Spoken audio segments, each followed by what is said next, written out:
Bonjour. Bienvenue dans cette nouvelle présentation relative au corrigé de l'examen d'aptitude professionnelle pour l'accès au grade principal des infirmiers et techniciens de santé. Session du 31 décembre 2023. Cadre infirmier. Première épreuve. Un travail préparé par Monsieur Driss Adougui. Question 1. Les différents types de relations soignant-soigné sont A. Relations de civilité. B. Relations fonctionnelles. C. Relations de compréhension. D. Relations d'aide thérapeutique.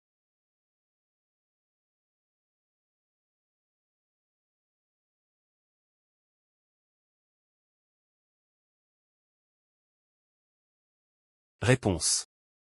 A. Relations de civilité. B. Relations fonctionnelles.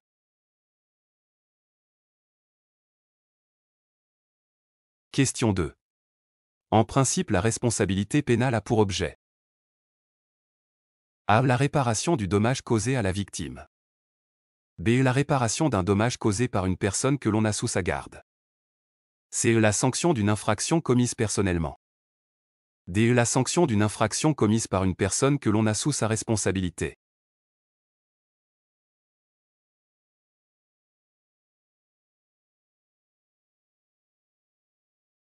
Réponse. C. La sanction d'une infraction commise personnellement. D. La sanction d'une infraction commise par une personne que l'on a sous sa responsabilité. Question 3. L'action moralement bonne selon l'éthique déontologique est celle qui A. A les meilleures conséquences. B. Satisfait à mes obligations morales. C. Correspond à ce que ferait quelqu'un de vertueux. D. Toutes les propositions sont justes.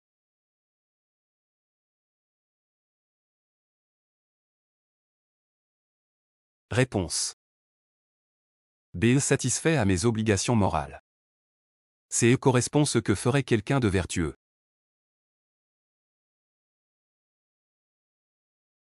Question 4. Quel énoncé est ou sont justes? A. La responsabilité civile a une application plus large que la responsabilité pénale. B. La responsabilité civile s'applique dès qu'un préjudice est établi, en présence ou en l'absence de faute. C. La responsabilité civile n'est pas répressive. D. La responsabilité civile est réparatrice.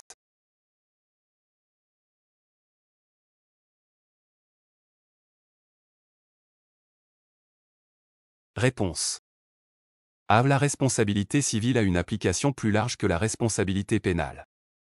B. La responsabilité civile s'applique dès qu'un préjudice est établi, en présence ou en l'absence de faute. C. La responsabilité civile n'est pas répressive. D. La responsabilité civile est réparatrice.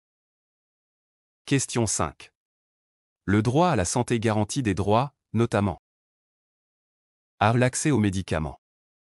B. La santé procréative. C. La fourniture d'une éducation à la population et d'informations y relatives. D. La participation de la population au processus de prise de décision.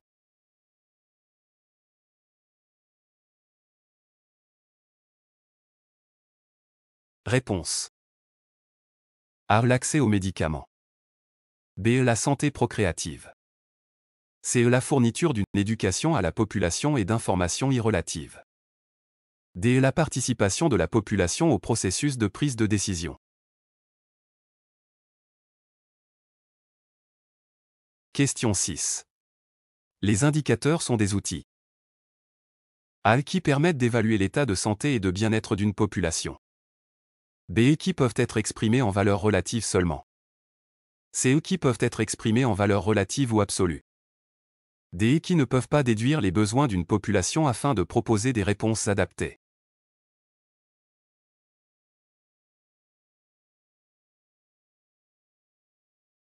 Réponse. A. Qui permettent d'évaluer l'état de santé et de bien-être d'une population. C. Qui peuvent être exprimés en valeurs relatives ou absolues.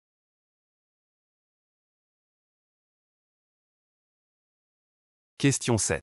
Parmi les indicateurs cités ci-dessous, lesquels participent à la mesure de l'état de santé et de bien-être de la population? A. Indicateurs démographiques.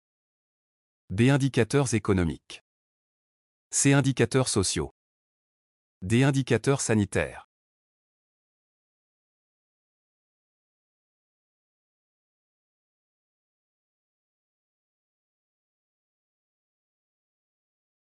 Réponse. A. Indicateurs démographiques.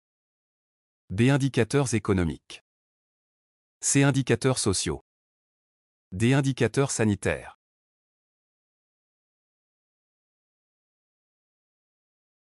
Question 8.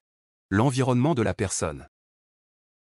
A. Concerne uniquement le milieu naturel qui nous entoure. B. Est un déterminant individuel de la santé. C. Est un déterminant collectif de la santé. D. A un impact qui est le même pour tous.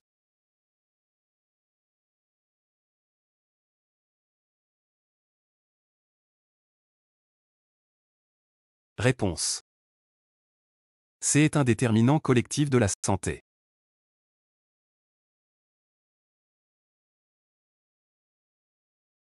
Question 9. Cochez là où les propositions qui est sont vraies. A. Les déterminants sociaux de la santé sont un sous-ensemble des déterminants sociaux. B. Les déterminants sociaux de la santé interagissent. C. Les déterminants de la santé exercent leur influence selon une hiérarchie bien précise. D. Les niveaux de santé et de bien-être sont liés aux déterminants sociaux de la santé.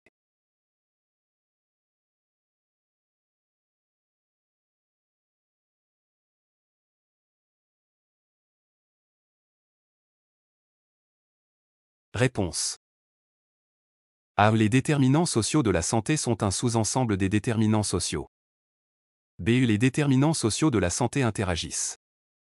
C. Les déterminants de la santé exercent leur influence selon une hiérarchie bien précise. D. Les niveaux de santé et de bien-être sont liés aux déterminants sociaux de la santé.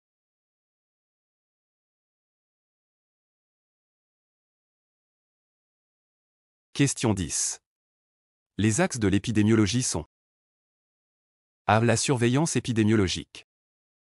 B. L'étude des facteurs entre facteurs de risque et l'état de santé de la population. C. L'évaluation des mesures préventives.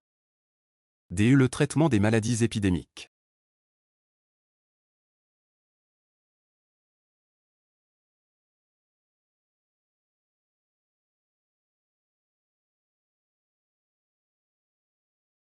Réponse. A. La surveillance épidémiologique. B. L'étude des facteurs entre facteurs de risque et l'état de santé de la population. C. L'évaluation des mesures préventives.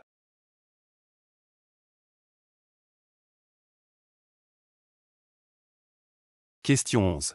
Les informations protégées par le secret professionnel sont A. Ce qui a été appris à l'occasion de l'exercice professionnel. B. Ce qui a été compris à l'occasion de l'exercice professionnel. C. Ce qui a été connu à l'occasion de l'exercice professionnel. D. Ce qui a été deviné à l'occasion de l'exercice professionnel.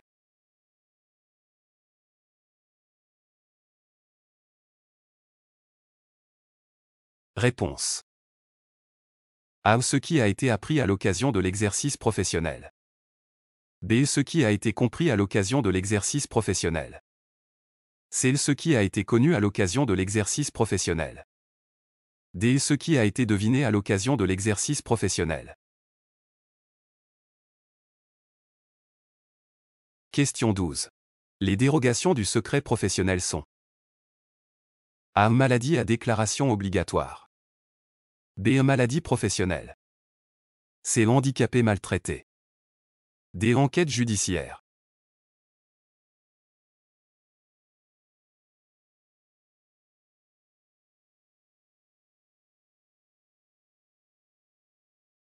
Réponse.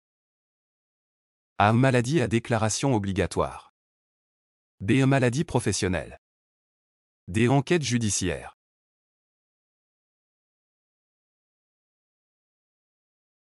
Question 13. La notion de secret partagé désigne le partage du secret. A. Entre tous les professionnels de la santé seulement. B. Entre les professionnels de la santé et du social impliqués dans la prise en charge du patient. C. Entre les professionnels de la santé et la famille du patient. D. Aucune proposition n'est correcte.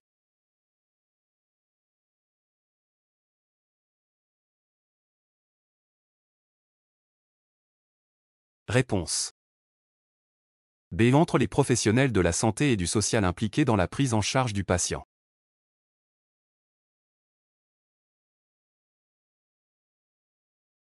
Question 14. Les types d'enquêtes selon la population ciblée sont A. Enquête exhaustive. B. Enquête par échantillon. C. Enquête cas témoin. D. Enquête d'incidence.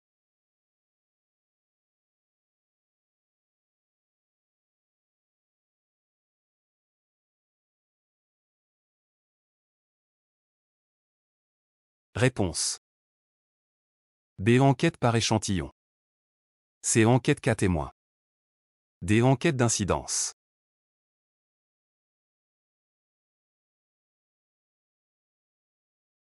Question 15. La comparaison entre les différents systèmes de santé repose sur A. Le type de protection sociale. B. La part des dépenses de santé. C. La qualité des investissements en secteur privé. D. Le nombre des infrastructures publiques.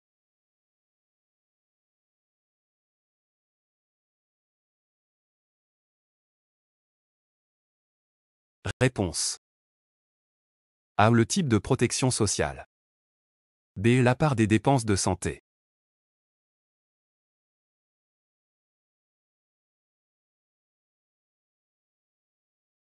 Question 16. La loi cadre numéro 06-22 relative au système national de santé est articulée autour des piliers suivants. A. La bonne gouvernance.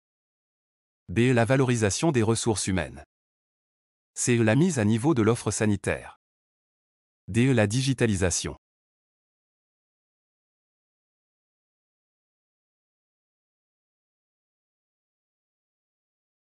Réponse. A. La bonne gouvernance. B. La valorisation des ressources humaines. C. La mise à niveau de l'offre sanitaire. D. La digitalisation.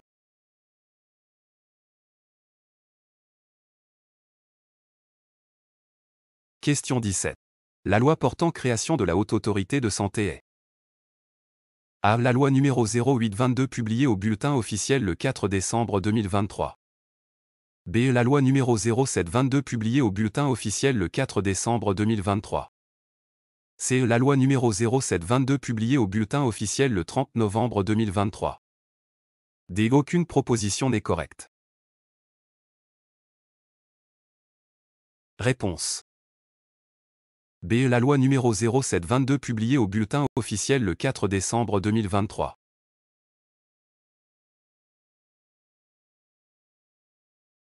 Question 18.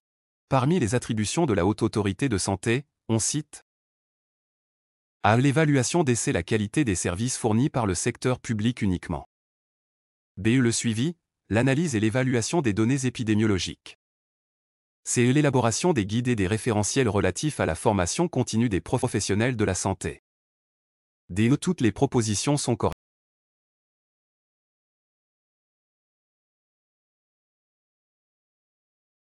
Réponse. B. Le suivi, l'analyse et l'évaluation des données épidémiologiques. C. L'élaboration des guides et des référentiels relatifs à la formation continue des professionnels de la santé. Question 19.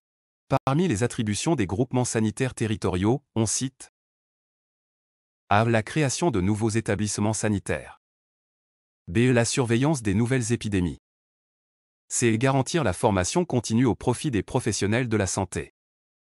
D. Toutes les propositions sont fausses.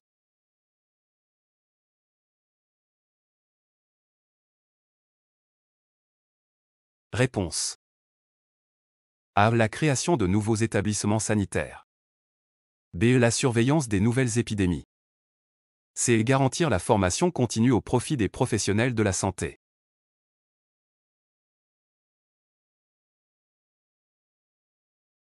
Question 20.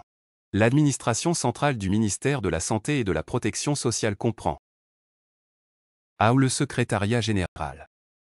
B. La direction de la protection sociale des travailleurs. C. La direction des hôpitaux et des équipements. D. La direction de l'approvisionnement en médicaments et en produits de santé.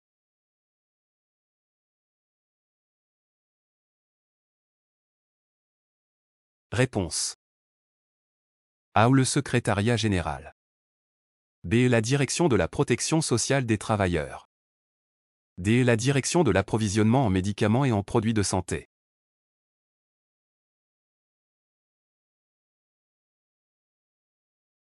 Question 21. L'administration centrale du ministère de la Santé et de la Protection sociale comprend A. 8 directions centrales. B. 9 directions centrales. C. Le secrétariat général et 9 directions centrales. D. 10 directions centrales.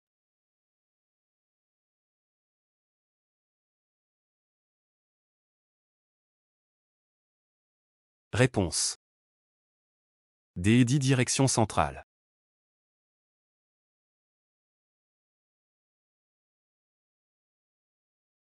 Question 22.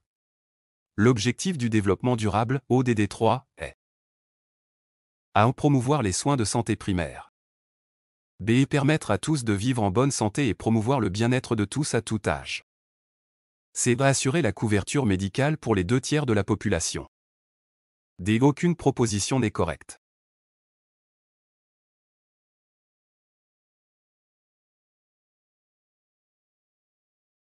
Réponse. B. Permettre à tous de vivre en bonne santé et promouvoir le bien-être de tous à tout âge.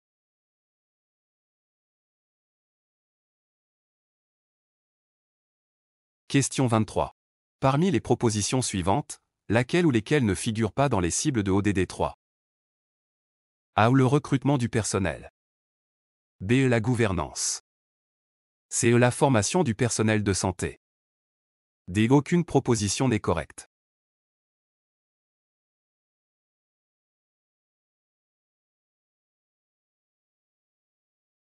Réponse. B. La gouvernance.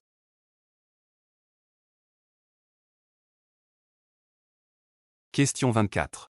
Les instituts supérieurs des professions infirmières et techniques de santé ISPIT. A. Sont en nombre de 24 instituts. B. Sont en nombre de 10 ISPIT sièges et 14 ISPIT annexes. C. Sont implantés au niveau des 12 régions du royaume. D. Relèvent des universités de l'enseignement supérieur.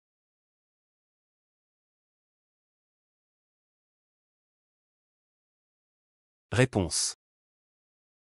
B. Sont en nombre de 10 ISPIT sièges et 14 ISPIT annexes.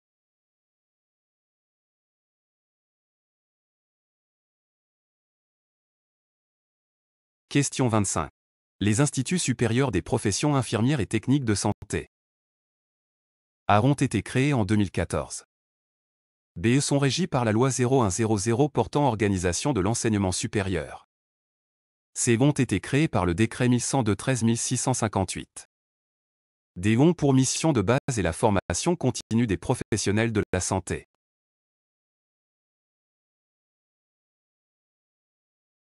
Réponse. B. Sont régis par la loi 0100 portant organisation de l'enseignement supérieur. C. Ont été créés par le décret 1102-13658. D. Ont pour mission la formation de base et la formation continue des professionnels de la santé. Question 26. Chaque direction régionale de la santé et de la protection sociale est composée de A. 3 services. B. 4 services. C. 5 services. D. 6 services.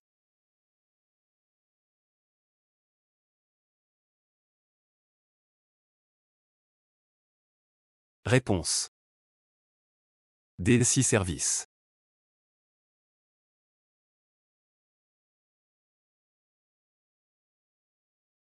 Question 27.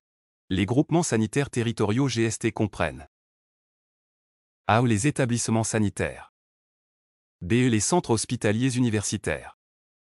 C. Les établissements hospitaliers militaires. D. Les bureaux communaux des hygiènes.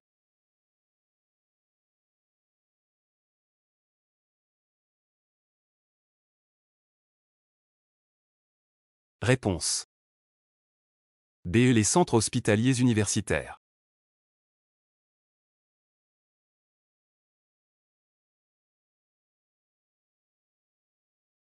Question 28.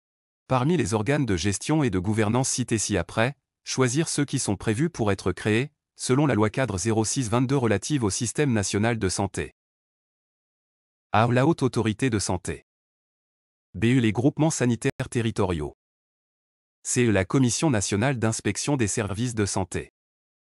D. L'Agence marocaine du sang et de ses dérivés. Réponse. A. La Haute Autorité de Santé.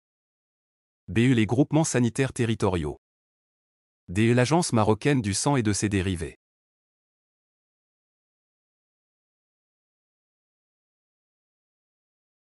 Question 29. D'après la loi cadre 06-22 relative au système national de santé, les établissements de santé comprennent A. Les divers établissements, quel qu'en soit le régime juridique, organisés dans le but de contribuer à l'offre de soins. B. L'ensemble des institutions, des organismes, des actions et des ressources y affectées intervenant dans le domaine de la santé aussi bien dans le secteur public que dans le secteur privé. C. L'ensemble des structures intervenant directement dans l'offre des prestations de santé. D. Toutes les propositions sont fausses.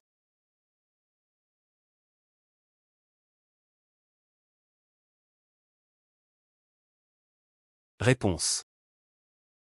A. Les divers établissements, quel qu'en soit le régime juridique, organisés dans le but de contribuer à l'offre de soins.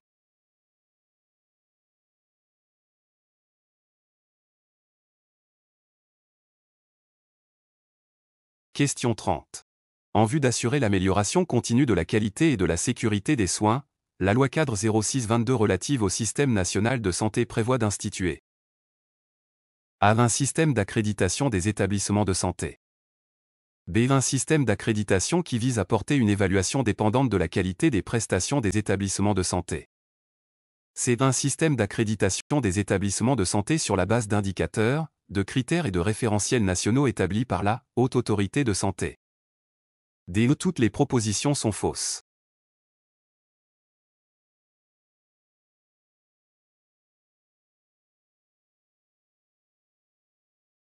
Réponse.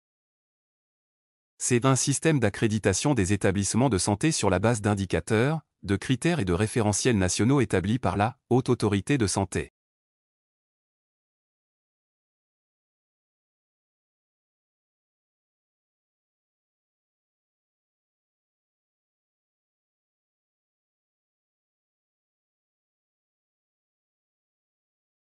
Merci pour votre attention. Veuillez nous faire part de vos remarques et vos suggestions.